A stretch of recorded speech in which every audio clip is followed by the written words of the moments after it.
যে বৈশিষ্ট্যগুলি মাদ্রাসা শিক্ষার মধ্যে আছে এগুলি দুনিয়া অন্য কোনো শিক্ষার মধ্যে নেই। এই সমস্ত বৈশিষ্ট্যের মধ্যে একটা বৈশিষ্ট্য হল মাদ্রাসা শিক্ষার একটা বৈশিষ্ট্য হল এটা জবাবদিহিতামূলক শিক্ষা। এই একমাত্র মাদ্রাসা শিক্ষা মানুষের অন্তরে একটা মহাসত্যের অনুভূতি তীব্রভাবে জাগ্রত করে দেয়। এটা জগতের আর কোনো শিক্ষা এই কাজটা করে না। সেটা হইল আমি যদি কোনো অন্যায় করি, আমি যদি কোনো অপরাধ করি, আমি যদি চুরি করি, ডাকাতি করি, খুন খারাপি করি, বিনা ব্যভিচার করি, সন্ত্রাস করি, আমি যদি সুদ খাই, ঘুষ খাই, মদ খাই, গাঁজা খাই, আমি যদি দুর্নীতি করি, জালিয়াতি করি, দুষ্কৃতি করি, আর দুনিয়ার কেউ যদি আমাকে ধরতে নাও পারে, তবুও শেষ বিচারের দিন আল্লাহর কাছে জবাব দিতে হবে। এই যে শেষ বিচারের দিন আল্লাহর কাছে জবাব দিতে হবে, এই অনুভূতি মানুষের অন্তরে জাগ্রত হয় একমাত্র মাদ্রাসা শিক্ষার দ্বারা। এই অনুভূতিটা মানুষের অন্তরে জাগ্রত হয় একমাত্র মাদ্রাসা শিক্ষা। মাদ্রাসা শিক্ষা ছাড়া দুনিয়ার আর কোন শিক্ষার দ্বারা এই অনুভূতি মানুষের অন্তরে জাগ্রত হয়। কাজেই মাদ্রাসা শিক্ষার যত বৈশিষ্ট্য আছে, এই বৈশিষ্ট্যগুলির মধ্যে একটা বৈশিষ্ট্য হলো একমাত্র মাদ্রাসা শিক্ষাই আছে জগতে যে শিক্ষা মানুষের অন্তরের মধ্যে শেষ বিচারের ভয় জাগ্রত করে দেয়। আর শেষ বিচারের ভয় যাদের অন্তরে জাগ্রত থাকে, এরা কোন রকমের অন্যায় কাজ, অপরাধমূলক কাজ করার সাহস করতে পারে। অগত্যা কোন সময় শয়তানের ঢুকায় পড়ে কুপ্রবৃত্তির তাড়নায়, অগত্যা কোন সময় যদি কোনো অপরাধমূলক কাজ করেই ফেলে, এর কারণে আল্লাহর কাছে কি জবাব দিবে এই ভয়ে তার অশান্তি সৃষ্টি হয়ে যায়। এই অশান্তির হাত থেকে বাঁচতে পারে একমাত্র তওবার দ্বারা। যখন যথারীতি তওবা করে আল্লাহর কাছে মাফ চায়, আল্লাহ তাকে মাফ করে দেন, তখন তার অন্তরে শান্তি আসে। এর আগ পর্যন্ত কোনো অন্যায় কাজ করলে তার অন্তরে আর শান্তি বলতে কোনো জিনিস থাকে না, যতক্ষণ পর্যন্ত তওবা না করে। কাজেই এই মাদ্রাসা শিক্ষার যত বৈশিষ্ট্য আছে, এর মধ্যে একটা বৈশিষ্ট্য হইল একমাত্র এই মাদ্রাসা শিক্ষা শেষ বিচারের ভয় অন্তরে জাগ্রত করে দিয়া মানুষকে দুর্নীতিমুক্ত জীবন গড়ার ব্যবস্থা করে। শেষ বিচারের দিন আল্লাহর কাছে কি জবাব দিব এই ভয় যদি আমার অন্তরে থাকে, তাহলে আমি ব্যক্তিগত জীবনেও দুর্নীতিবাদ হতে পারবো না, পারিবারিক জীবনেও দুর্নীতিবাদ হতে পারবো না, সামাজিক জীবনেও না, রাষ্ট্রীয় জীবনেও না, আন্তর্জাতিক জীবনে দুর্নীতিবাদ হতে পারবো। কিসের ভয়ে? শেষ বিচারে। আর শেষ বিচারের ভয় মানুষের অন্তরে জাগ্রত হয় একমাত্র মাদ্রাসা শিক্ষার দ্বারা। শেষ বিচারের ভয় যদি অন্তরে জাগ্রত না হয়, তাহলে যত বড় শিক্ষিত হবে তত বড় দুর্নীতিবাদ হতে পারে। অন্য কোন শিক্ষা যেহেতু মানুষকে দুর্নীতিমুক্ত করতে পারে না, কাজেই শেষ বিচারের ভয় যদি একটা মানুষের অন্তরে থাকে না, যত বড় শিক্ষিত তত বড় দুর্নীতিবাদ। অশিক্ষিত মূর্খ মানুষ এত বড় জঘন্যতম দুর্নীতিবাদ হতে পারে না, বড় বড় উচ্চ শিক্ষিতরা যত বড় দুর্নীতিবাদ হতে পারে। শিক্ষিতরা অনেক সময় দুর্নীতি বুঝেই না। শিক্ষিতদের শিক্ষাটাই হয় দুর্নীতিবাদী বড় হাতিয়ার। এর এক দুইটা উদাহরণ দিব।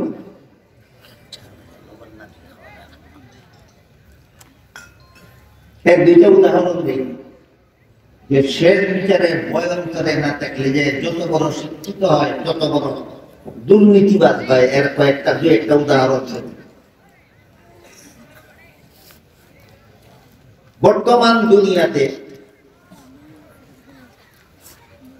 শীর্ষস্থানীয় যে সমস্ত উলামায়ে কেরাম আছেন, টপ লেভেলের যে কয়েকজন আলিম আছেন, বর্তমান দুনিয়াতে সবচেয়ে বড় বড় কয়েকজন আলিম আছেন। এর মধ্যে একজন হলেন পাকিস্তানের আল্লামা তকি উসমানী দামাত বারকাত। তিনি এক সময় পাকিস্তানের আদালতের দুইটা বিভাগ আছে, একটা হলো সাধারণ বিভাগ আর একটা হলো শরিয়া বিভাগ। সাধারণ বিভাগে সাধারণ অপরাধের বিচার, শরিয়া বিভাগে শরীয়ত সম্মত অপরাধের বিচার। তকি উসমানী সাহেব এক সময় পাকিস্তানের আদালতের শরিয়া বিভাগের প্রধান বিচারপতি। শরীয়তের দৃষ্টিতে যে সমস্ত অপরাধের বিচারের হুকুম দেওয়ার, রায় দেওয়ার দায়িত্ব ওনার। তখন তিনি এক বক্তৃতায় বলছিলেন যে শরীয়তের বিধান মতে চুরের বিচার হইল হাত কাটা। আল্লাহ কোরআনে পরিষ্কার ভাষায় বলছেন, আস-সারিকু ওয়াস-সারিকাতু ফাকতাউ আইদিয়াহুম। চোর যদি পুরুষ হয় অথবা নারী হয়, বলে হে বিচারকরা, তোমরা তাদের হাতটা হুকুম দাও। এটা পরিষ্কার ভাষায় আল্লাহ কোরআনে উল্লেখ করেছেন, চোরের বিচার হাত কাটা।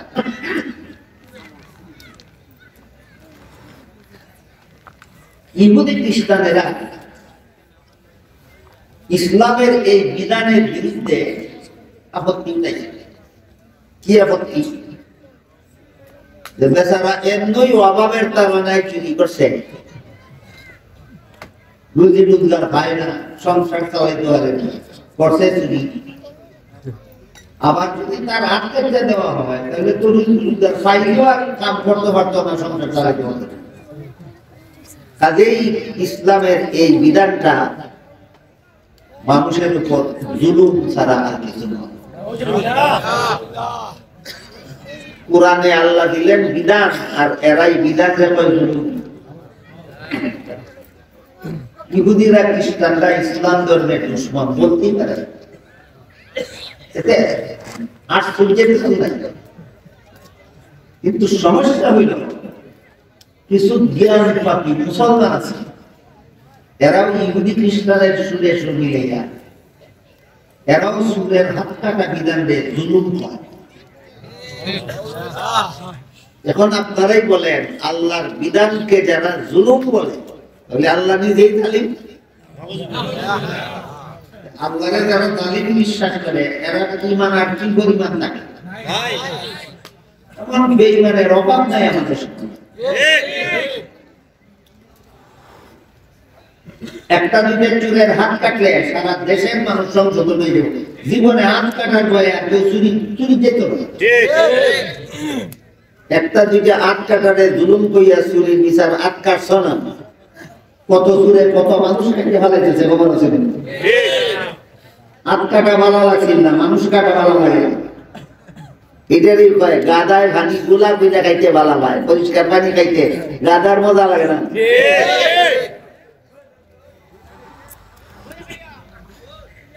তো তকি উসমানী যখন পাকিস্তানের শরিয়া আদালতের প্রধান বিচারপতি ছিলেন, তখন তিনি এক বক্তৃতায় বলছিলেন যে চুরের হাত কাটার হুকুম দেওয়ার মালিক আমি। আদালতে চুরকে হাজির করা হবে, সাক্ষী প্রমাণের দ্বারা চুরি সাব্যস্ত হবে, আর আমি হুকুম দিব তার হাত কাটা। কিন্তু আমি প্রধান বিচারপতি সাব্যস্ত হওয়ার পর থেকে এই কয়েক বছরের ভিতরে একটা চুরকেও আদালতে হাজির করা হয়েছে না, 8 টাকার উপর দিতে পারছি না। কারণ সুরে থানার পুলিশদের ঘুষ দিয়া থানার থেকেই চুর খালাস হয়ে যায়, আদালতে আসলে তো আমি হাত কাটা করতে থানার ঘুষ দিয়া পুলিশ থানার থেকেই খালাস হয়ে যায়, আদালতে চুরকে হাজিরই করা হয় না। বিচারকে কি থানা গিয়া রায় সাজার হুকুম দিব না আদালতে গেলে? আদালতে তো চুর রায় দেয়, তো থানার থেকেই ঘুষ দিয়ে খালাস, তো বিচারকে রায় দেবো কেমনে? ঘটনাটা বুঝে থাকলে এবার আপনারা বলেন, পাকিস্তান সরকারের অধীনে যত থানা আছে, এই সমস্ত থানা যারা পুলিশের চাকরি করে সবগুলি অশিক্ষিত। অশিক্ষিত লোকরা আইলে কোন দেশে পুলিশের চাকরি দেয় না। শিক্ষিতরা ঘুষ করল কেন? ঘুষ খাওয়াটা নীতি না দুর্নীতি? শিক্ষিতরা দুর্নীতিবাদ হইল কেন? একমাত্র কারণ শেষ বিচারের ভয় না। একমাত্র কারণ শেষ বিচার। একটা প্রমাণ দিলাম যে শেষ বিচারের ভয় অন্তরে না থাকলে যত বড় শিক্ষিত হবে তত বড় দুর্নীতিবাদ হতে পারে। কথাটা বুঝলেন কিনা দেখেন। এখন পাকিস্তানের ঘটনা পেলাম, বাংলাদেশের একটা ঘটনা কই।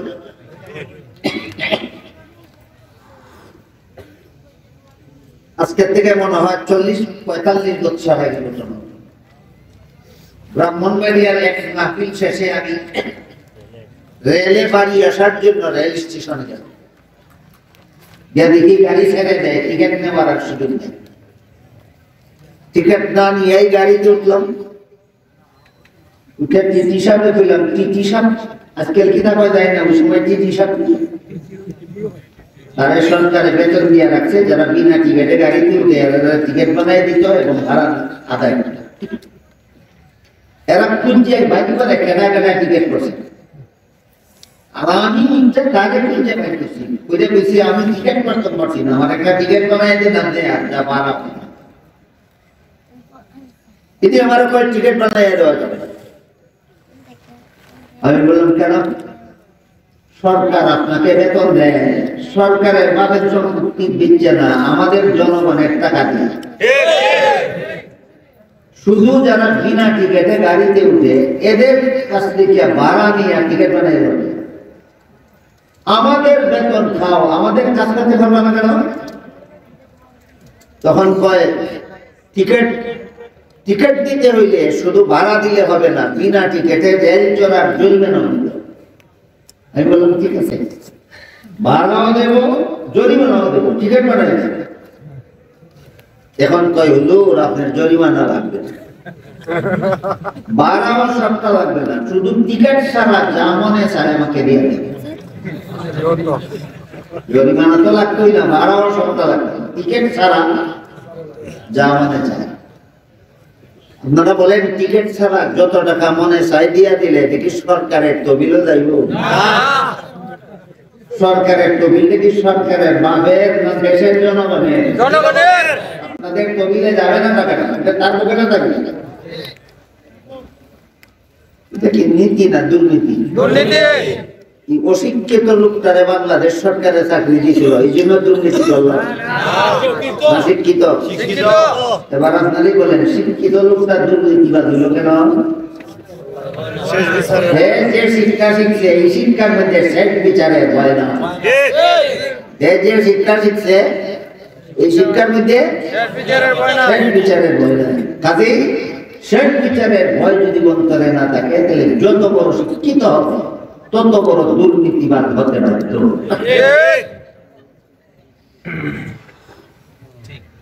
আমি বললাম বিনা টিকিটে আপনাকে আমি 1 টাকাও দেব। আমার আমি আপনার কাছ থেকে টাকা কম নিতে চাই, আপনি বেশি দিতে চান। আমি বললাম আমি আপনাকে টাকা বেশি দিতে চাই, আপনি কম নিতে চান কেন? এরপরে আমার কথার জবাব দিতে না হয়ে গেছে। পরে তার কাছ থেকে টিকিট নেওয়ার সময় বুঝে না, আমি পরবর্তী স্টেশনে স্টেশন মাস্টারের কাছ থেকে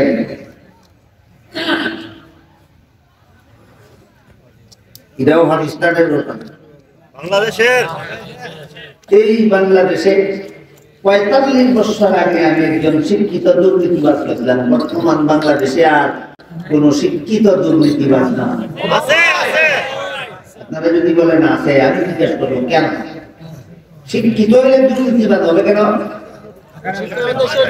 হ্যাঁ, শেষ বিচারের ভয় নাই। এটা মাদ্রাসা, একমাত্র মাদ্রাসা শিক্ষা প্রতিষ্ঠান, একমাত্র মাদ্রাসা শিক্ষায় শিক্ষিত যারা আর মাদ্রাসা শিক্ষার আলোতে যাদের অন্তরটা আলোকিত, এদের অন্তরে শেষ বিচারের ভয় থাকে। এরা ব্যক্তি জীবনেও দুর্নীতিবাদ হতে পারে না, পারিবারিক জীবনেও দুর্নীতিবাদ হতে পারে না, সামাজিক জীবনেও দুর্নীতিবাদ হতে পারে না, রাষ্ট্রীয় জীবনেও দুর্নীতিবাদ হতে পারে না, আন্তর্জাতিক জীবনেও দুর্নীতিবাদ হতে পারে না।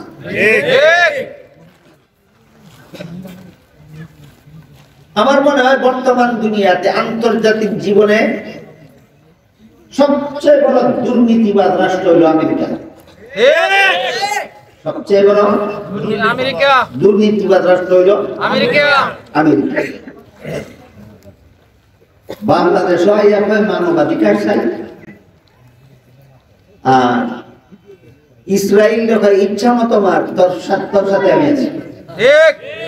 আমরা যেসবটা কথা কই, চুরি করি, এরকমের বাটপার রাষ্ট্র হইল সবচেয়ে বড় শিক্ষিত, সবচেয়ে বড় দুর্নীতিবাদ, সবচেয়ে বড় শিক্ষিত, সবচেয়ে বড় দুর্নীতিবাদ। এই উদাহরণগুলি বুঝে থাকলে বলেন তো শিক্ষিতরা দুর্নীতিবাদ হয় কেন? পরকালের পরকালের ভয়, পরকালের ভয় আছে একমাত্র মাদ্রাসা শিক্ষার ভিতরে। একদল মানুষ আছে সরাসরি মাদ্রাসা শিক্ষায় শিক্ষিত, যাদেরকে আমরা আলেম বলি। একদল মানুষ আছে মাদ্রাসা শিক্ষায় শিক্ষিত, যাদেরকে আমরা আলেম বলি। হাজার খানেক আলিমের মধ্যে এক দুজন আলেমকে দুর্নীতিবাজ পাওয়া যাইতে পারে, অসম্ভব। এই কারণে যদি গোটা আলিম সমাজটাই খারাপ হয়, গোটা মাদ্রাসার শিক্ষাটাই যদি খারাপ হয়, তাহলে বলেন তো এক দুজন ডাক্তার, হাজার ডাক্তারের মধ্যে এক দুজন ডাক্তারে কি ভুল চিকিৎসাও করে না? কোন কোন ডাক্তারে কি রোগীর পেটের ভিতরে চুরি চাকু তৈয়া সেলাই করে না? এই কারণে কি ডাক্তারের দৃষ্টিটাও খারাপ না? ডাক্তারি শিক্ষাটাই খারাপ না? যে এমন কথা বলবে এর মাথা খারাপ। যে বলবো ডাক্তারি শিক্ষা খারাপ, ডাক্তারের দৃষ্টি খারাপ, আমি কই এর মাথা খারাপ। ঠিক তেমনি ভাবে হাজার খানেক আলিমের মধ্যে এক দুইজন আলিম দুর্নীতিবাদ হতে পারে। এটা কি আলিমের দোষ না এলিমের দোষ না তার ব্যক্তিগত দোষ? তার ব্যক্তিগত দোষ। কোন মানুষের মাথায় যদি লম্বা চুল থাকে, উকুন হইতেও পারে, তবে লম্বা চুল যারা মাথায় আছে এরা সতর্ক থাকলে কুকুর হওয়ার কথা না। একটু অসতর্কতা শুনিলেই লম্বা চুলে উকুন। ধরেন একজনের অসতর্কতার কারণে মাথায় লম্বা চুল ছিল, উকুন হয়ে গেল। উকুনের উপদ্রব থেকে বাঁচতে হইলে মাথা থাকতে ফেলা এটা দরকার না, উকুন পরিষ্কার করা দরকার। ঠিক তেমনি ডাক্তার সমাজের মধ্যে যদি এক দুইটা ডাক্তার যদি ভুল চিকিৎসা করে, তার ভুল সংশোধন করাটা দরকার। ডাক্তার সমাজকে বাদ দেওয়ার পথ নাই।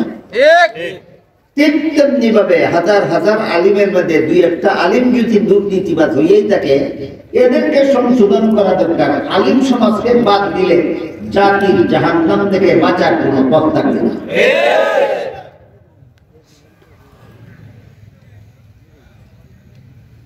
মাদ্রাসা শিক্ষায় শিক্ষিত যারা তারা আলেম। আরেকজন মানুষ আছে এরা মাদ্রাসা শিক্ষায় শিক্ষিত না, কিন্তু এদের অন্তরটা কোরআন শিক্ষার আলোতে আনবে। এই দলটা আপনাদের ভালো করে চিনে দেবে। যারা যারা মাদ্রাসা শিক্ষায় শিক্ষিত না, কিন্তু এদের অন্তরটা কোরআন শিক্ষার আলোতে আলোকিত, এরা কারা? এরা জানা দরকার।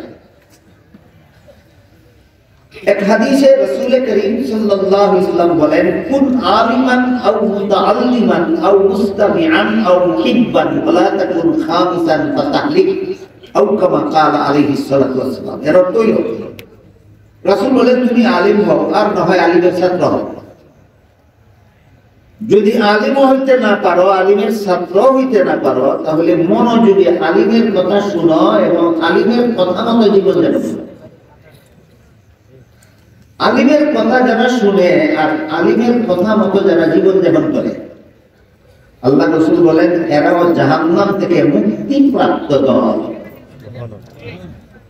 কথা বুঝে থাকলে বলেন, আলিম হইয়া জাহান্নাম থেকে মুক্তি পাইল না, আলিমের কথা মতো জীবন যাপন করিল।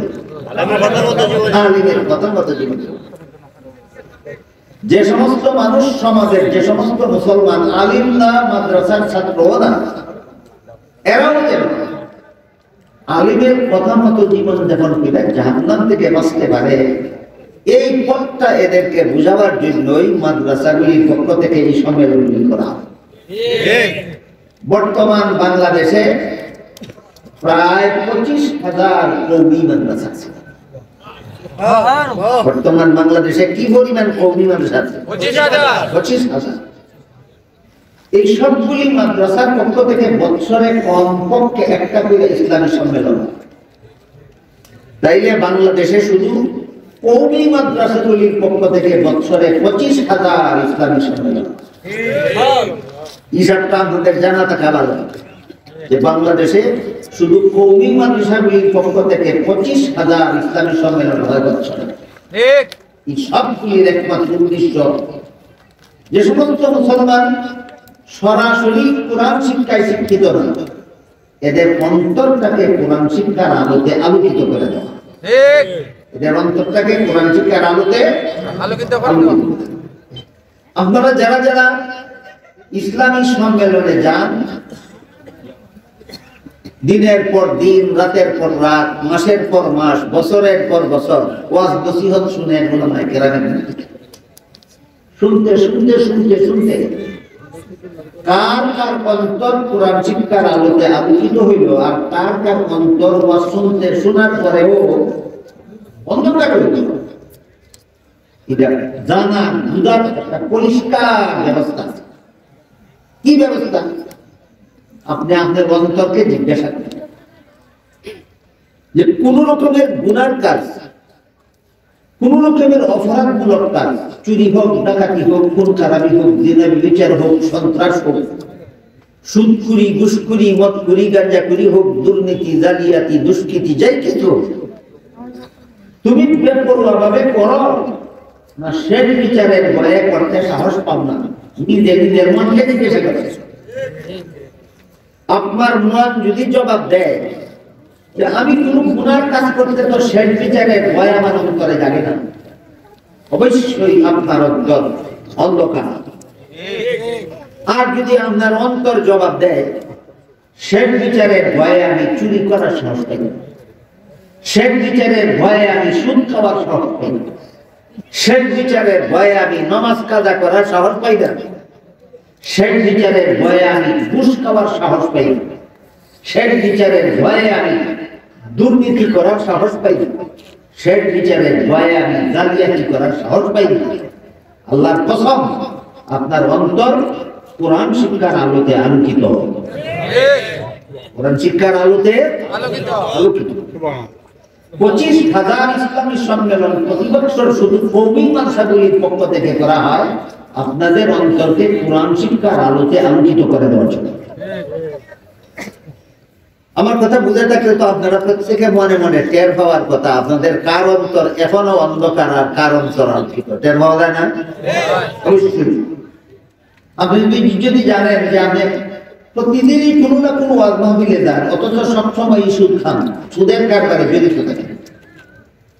আপনি যদি জানেন আপনি হজ কয়েকবার করছেন কিন্তু ঘুষ খাওয়া এখনো ছাড়তে পারছেন না, আপনি যদি জানেন আপনি 5 বেলা নামাজ করেন কিন্তু মিথ্যা কথা বলার বদ অভ্যাস ছাড়তে পারছেন না, কি প্রমাণ হবে আপনার অন্তরটা আলোকিত না অন্ধকার? তাইলে নমাজীর অন্তর অন্ধকার হতে পারে, রোজাদারের অন্তর অন্ধকার হতে পারে, তসবিহ পড়নেওয়ালা, তাহাজ্জুদ পড়নেওয়ালা, কোরআন পড়নেওয়ালার অন্তর অন্ধকার হতে পারে। আলোকিত অন্তর ওই মুসলমানের যে একদিকে ইবাদত বন্দেগীতে অবহেলা করে না, অপরদিকে গুনার কাজের সাহস করে না। অপরদিকে গুনার কাজের সাহস করে না। কিসের ভয়ে? শের বিচারের ভয়ে। একমাত্র তাদের অন্তর আলোকিত। আল্লাহর রাসূল বলেছেন তোমরা জান্নাতি। যারা কোরআন শিক্ষায় শিক্ষিত না কিন্তু যাদের অন্তর কোরআন শিক্ষার আলোতে আলোকিত, এদেরকে রাসূল কি বলছেন? এরা জান্নাতি। তাহলে সম্মেলনগুলি করা হয় শুধুমাত্র আপনাদেরকে জান্নাতি হওয়ার ব্যবস্থা দেওয়ার জন্য। এই সম্মেলনগুলি করা হয় আপনাদেরকে জাহান্নামের পথ থেকে ফিরাবার জন্য, জান্নাতের পথ দেখাবার জন্য। কোন অশিক্ষিত মূর্খ মানুষের অন্তরে যদি শেষ বিচারের ভয় থাকে, যে কারণে সে কোন গুনাহ, কোন দুর্নীতির সাহস করতে পারে না, তাহলে তার অন্তর, সে নিজে কোরআন শিক্ষায় শিক্ষিত না হইল, তার অন্তরটা কোরআন শিক্ষার আলোতে আলোকিত। এর একটা ঘটনা বলি শুনুন। হযরত উমর ফারুক রাদিয়াল্লাহু তাআলা আনহু জীবনের ঘটনা। হযরত উমর ফারুক রাদিয়াল্লাহু তাআলা আনহু আইন জারি করে দিলেন, আমার দেশের কোন দুধের ব্যবসায়ী দুধের পানি মিশাই দিবেন। বলেন তো দুধের মধ্যে পানি মিশাইলে কি পানি দেখা যায় না দুধই দেখা যায়? তখন কাস্টমারের পানি চিন্না কিনে না দুধ চিন্না কিনে? এটা নীতি না দুর্নীতি? উমর বলেন এইরকম দুর্নীতি আমার দেশে করা যাবে না। তারপরে উমর গভীর রাতে ছদ্মবেশে ঘোরাফেরা করে সাধারণ প্রজাসাধারণের অবস্থা তদন্ত করতেন। একদিন গভীর রাতে ঘোরাফেরা করতে গিয়া একটা কুড়েঘরের বাইরে দাঁড়াইয়া শোনেন, একটা মেয়েকে তার মা বলতেছে দুধে পানি মিশিয়ে রাখো, রাত থেকে দুধ বেচতে হবে। মেয়ে মার জবাব দেয় খলিফা উমরের নিষেধ। মায়ে কয় গভীর রাতে, অন্ধকার রাতে দরজা জানালা বন্ধ করা ঘরের ভিতরে দুধে পানি মিশাইলে তো খলিফা উমরে দেখবেন। মেয়ে জবাব দেয় খলিফা উমরে না দেখলে কি হবে, আল্লাহ তো দেখবে। আজকে যদি খলিফা উমরের আদেশ লঙ্ঘন করে আমরা গোপনে গভীর অন্ধকার রাতে দরজা জানালা বন্ধ করা ঘরের ভিতরে দুধের মধ্যে পানি মিশাই, খলিফা উমরের কাছে হয়তো জবাব দিতে হবে না, কিন্তু আল্লাহর কাছে তো জবাব দিতে হবে। এটা খুব উচ্চ শিক্ষিত দুইটা মেয়ে ছিল না, প্রায় অশিক্ষিত, কিন্তু এদের অন্তরটা অন্ধকার না আলোকিত? আলোকিত। কাজেই কোরআন শিক্ষার আলোতে যাদের অন্তর, এরা এই অন্ধকার রাতেও, গভীর অন্ধকারেও, যেখানে দুনিয়ার কেউ দেখে না, সেখানেও কোনো গুনাহ করার সাহস করতে পারে না। আরেকটা অশিক্ষিত মহিলার ঘটনা। আরব দেশের এক কৃষকের আসলে একটা আঙ্গুরের বাগান। আঙ্গুর পাকলে পরে বাগান থেকে আঙ্গুর চুরি করে নিয়ে যায়। এই কারণে বাগানের মালিক একজন পাহারাদারকে নিয়োগ করলো, দিন রাত 24 ঘন্টা বাগানের ভিতরে ছোট্ট একটা কুড়েঘর বানাইয়া 24 ঘন্টা তাকে আর বাগান পাহারা দেয়।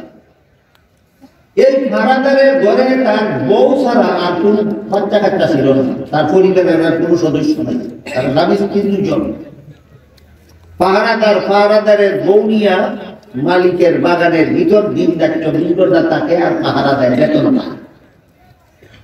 একদিন বাগানের মালিক বাগানের ভিতরে ঢুকিয়া পাহারাদার এর ঘরের ভিতরে গিয়া বসে দেখলো পাহারাদারের বউ অত্যন্ত সুন্দরী, দেখে তার লোভ লাগলো।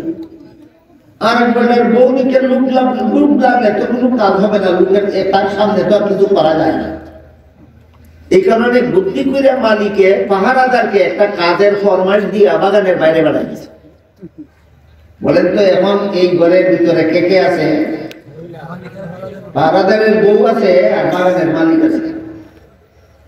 একদিক দিয়ে পাহারাদারকে কাজের ফরমাস দিয়ে বাগানের বাইরে পাঠাই দিছে, অপর দিক দিয়ে বউরে কইছে দরজা জানালা বন্ধ করো। বউ কি বুঝে না অবস্থাটা কি হইতেছে? বউয়ের টের খাইয়া কইল, সাহেব আপনার চাকরি করি আমরা, আপনার বেতন পাইয়া আমরা সংসার চালাই, কাজে আপনার হুকুম তো মানতে হবে। আপনি যদি হুকুম করেন দরজা বন্ধ করার জন্য, করতে হবে, তাইলে তো চাকরিও থাকবে না, বেতনও পাইবে না, পাইব না, আমাদের সংসারও চলবে না। আপনি হুকুম করলে দরজা জানলা বন্ধ করতে হবে। কিন্তু এই ঘরের মধ্যে এমন একটা দরজা আছে যেই দরজা বন্ধ করার ক্ষমতা কারো নাই।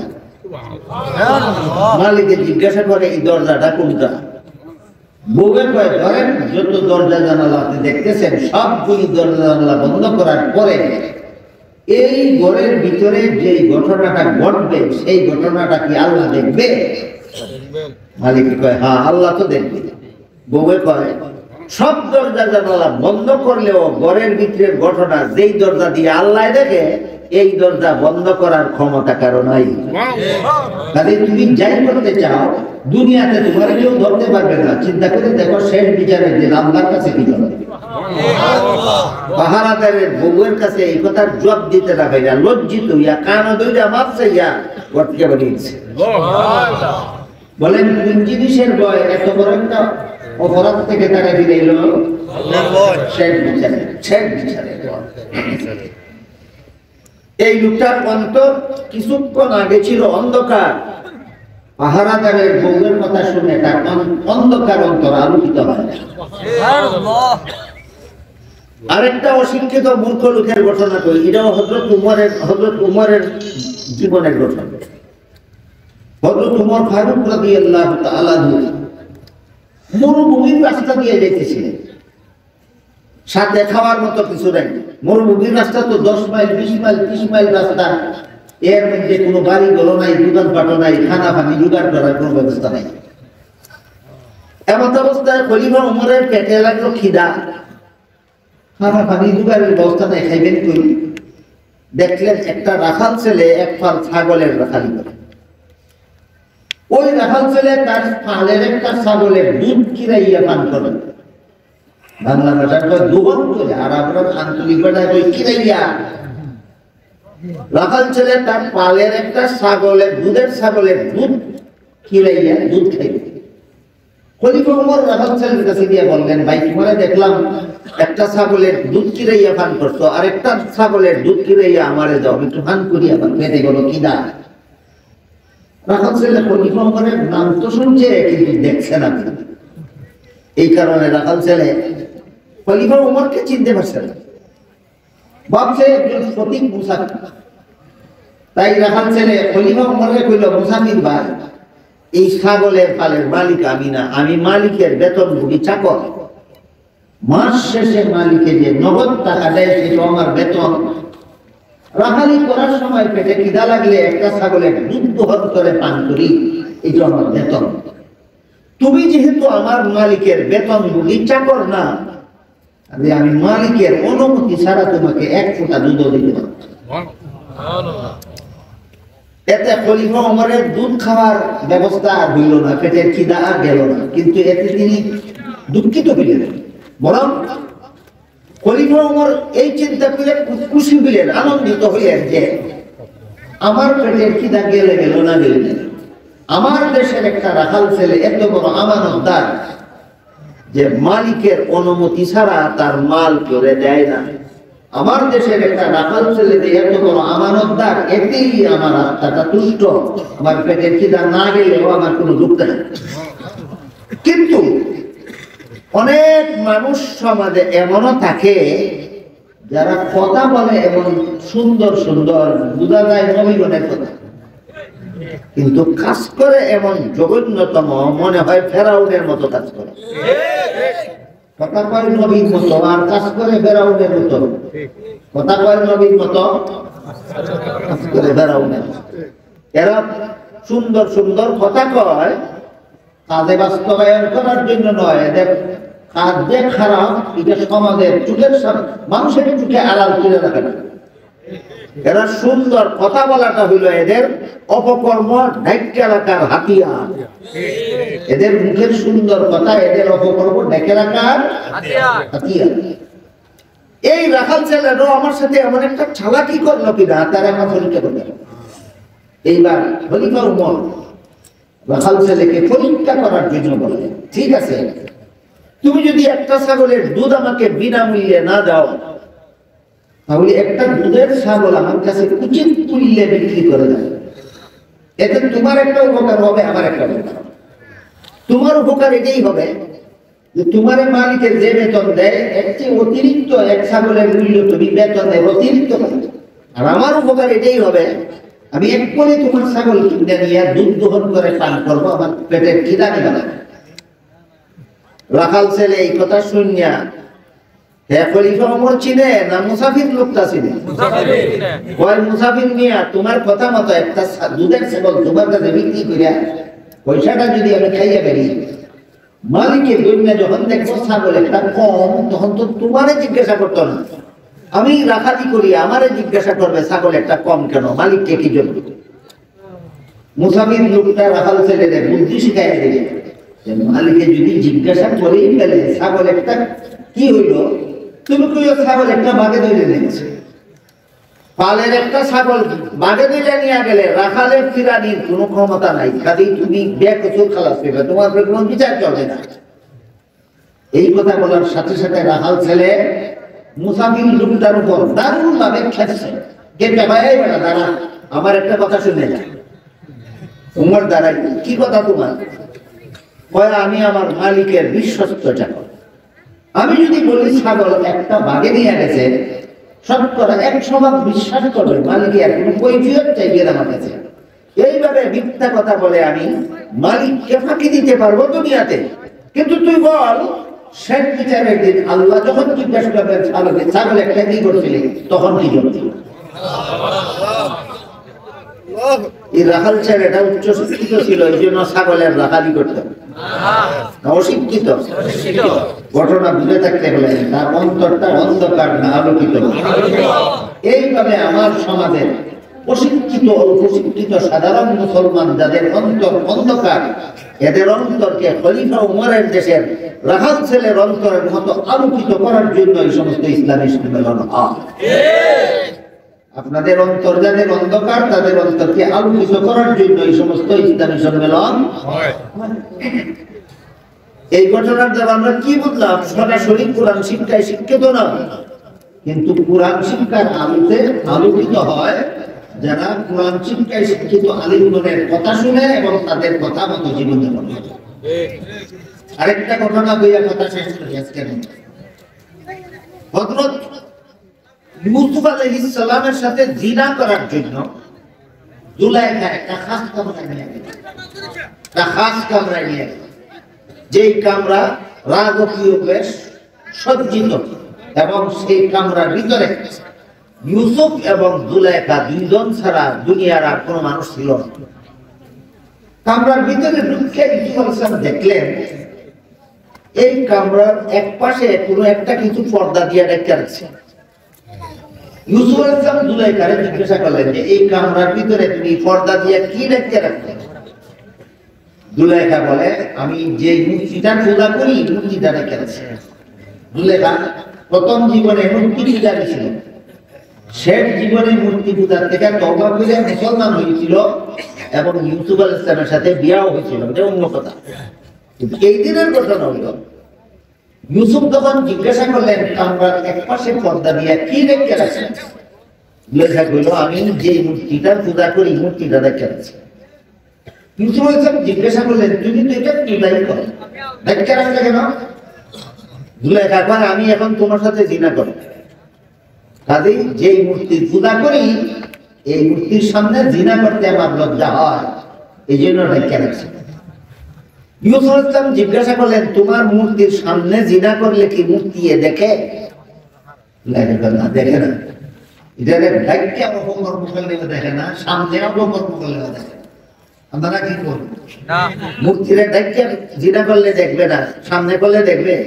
দেখবে সমান কত, ঢাকা না ঢাকা সমান। তখন ইউসুফ বললেন যে তোর মূর্তি এত ডাকলেও দেখে না, না ডাকলেও দেখে না, ডাকেন কার লাগে? জুলেখা জবাব দিল যে আমার মূর্তির সামনে জিনা করলে অবশ্যই মূর্তি দেখে না, কিন্তু যে কারিগরে মূর্তিটা বানাইছে মূর্তির চোখের মধ্যে দেখার ভঙ্গি দিয়ে বানাইছে, যেমন বুঝাদার টাকায় রয়েছে দেখার ভঙ্গি দিয়ে বানাইছে। এই ভঙ্গিটার কারণে এটার সামনে তোমার সাথে জিনা করতে আমার লজ্জা হয়। বলেন দেখে এই জন্য লজ্জা হয় না দেখার ভঙ্গির কারণে লজ্জা হয়? তখন ইউসুফ আলাইহিস সালাম কইলেন তোর মূর্তির চোখের মধ্যে শুধু দেখার ভঙ্গি আছে, আসলে দেখে না। এরপরে যদি এটার সামনে আমার সাথে জিনা করতে তোর লজ্জা হয়, আমার আল্লাহ যে আসলেই দেখে, সেই আল্লাহর সামনে তোর সাথে জিনা করতে কি আমার লজ্জা হয়? বলেন হযরত ইউসুফ আলাইহিস সালাম দেশের প্রধানমন্ত্রীর স্ত্রী অপকর্ম করতে চাইছিল।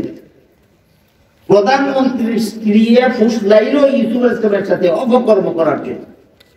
এত বড় সুযোগ, এত বড় আনন্দের কাজ করার থেকে ইউসুফ আলাইহিস সালাম বাঁচলেন কিভাবে? শেষ বিচারের দিন আল্লাহর কাছে কি জবাব দেব সেই ভয়। কাজেই এই যে শেষ বিচারের দিন আল্লাহর কাছে কি জবাব দেব, এই ভয় দুই দল মানুষের অন্তরে থাকে। একদল যারা কোরআন শিক্ষায় শিক্ষিত, আর একদল তাদের অন্তর কোরআন শিক্ষার আলোতে আলোকিত। কোরআন শিক্ষায় শিক্ষিত না, কোরআন শিক্ষার আলোতে আলোকিত না এমন মানুষ যত বড় শিক্ষিত হবে তত বড় দুর্নীতিবাদ হতে বাধ্য। এইটা হলো মাদ্রাসা শিক্ষার যত বৈশিষ্ট্য আছে অন্যান্য সমস্ত শিক্ষার উপর, এর মধ্যে একটা মাত্র বৈশিষ্ট্য হইল একমাত্র মাদ্রাসা শিক্ষা। যে শিক্ষায় শিক্ষিত হইলে অথবা যে শিক্ষার আলোতে মানুষের অন্তর আলোকিত হইলে ব্যক্তি জীবনেও দুর্নীতিবাদ হতে পারে না, পারিবারিক জীবনেও দুর্নীতিবাদ হতে পারে না, সামাজিক জীবনেও দুর্নীতিবাদ হতে পারে না, রাষ্ট্রীয় জীবনেও দুর্নীতিবাদ হতে পারে না, আন্তর্জাতিক জীবনেও দুর্নীতিবাদ হতে পারে না। দুর্নীতিমুক্ত জীবন গড়ার শিক্ষা একমাত্র মাদ্রাসা শিক্ষা। দুর্নীতিমুক্ত জীবন গড়ার শিক্ষা একমাত্র মাদ্রাসা শিক্ষা। কাজেই আপনাদের ছেলে মেয়ে যেন এখানে কোরআন শিক্ষায় শিক্ষিত হইতে পারে, আর আপনারা যেন কোরআন শিক্ষার আলোকে যেন আপনাদের অন্তর আলোকিত হতে পারেন। এই জন্য একদিকে মাদ্রাসার উস্তাদগণ আপনাদের ছেলে মেয়েদেরকে পড়ান, অপরদিকে আপনাদের অন্তরকেও আলোকিত করার জন্য বছরে কমপক্ষে একটা ইসলামী সম্মেলনের আয়োজন করেন। আমি দোয়া করি আল্লাহ আপনাদের সন্তানদেরকে কোরআন শিক্ষায় শিক্ষিত হওয়ার আর আপনাদেরকে আপনাদের অন্তরকে কোরআন শিক্ষার আলোতে আলোকিত করার তৌফিক যেন সবাইকে দান করেন। সবাই বলুন আমিন।